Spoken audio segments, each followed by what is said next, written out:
In today's video, I'm going to teach you how to change name of Charles Schwab account.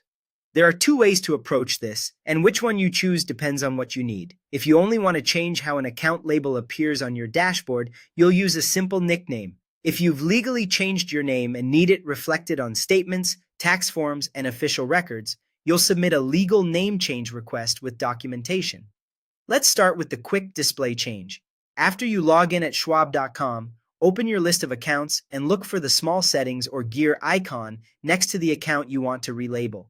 Click it, type the nickname you prefer, something clear like My Investing Account or Emergency Fund, and save. You can also reach the same option by going to Profile, then Account Groups, editing the nickname field, and submitting. This update is immediate in your view, and it doesn't affect your legal name anywhere. Think of it as renaming a folder on your computer. Helpful for organization, but not a legal change. Now, if you've had a legal name change, you'll update the official records on your account. Start by getting the Change Your Legal Name form from Schwab's website.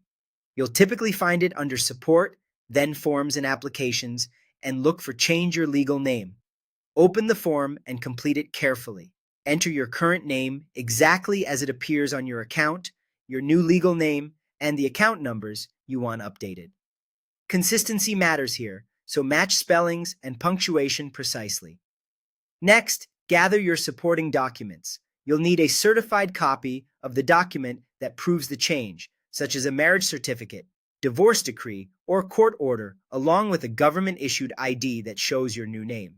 Make sure your copies or scans are clear, legible, and include all pages if your document is multi-page. Submit everything through the secure message center inside your Schwab login for the fastest handling.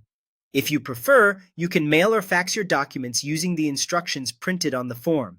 After submission, wait for Schwab to verify your documentation and process the change. They'll notify you when it's complete. Once finished, your updated legal name will appear on statements, tax documents, and other official records tied to your account. A few closing tips. Double-check that every required field on the form is filled out and signed. List all relevant account numbers so nothing is missed, and confirm that the name on your ID matches your legal document. And remember, if you only want a different on-screen label, the nickname option is the right tool.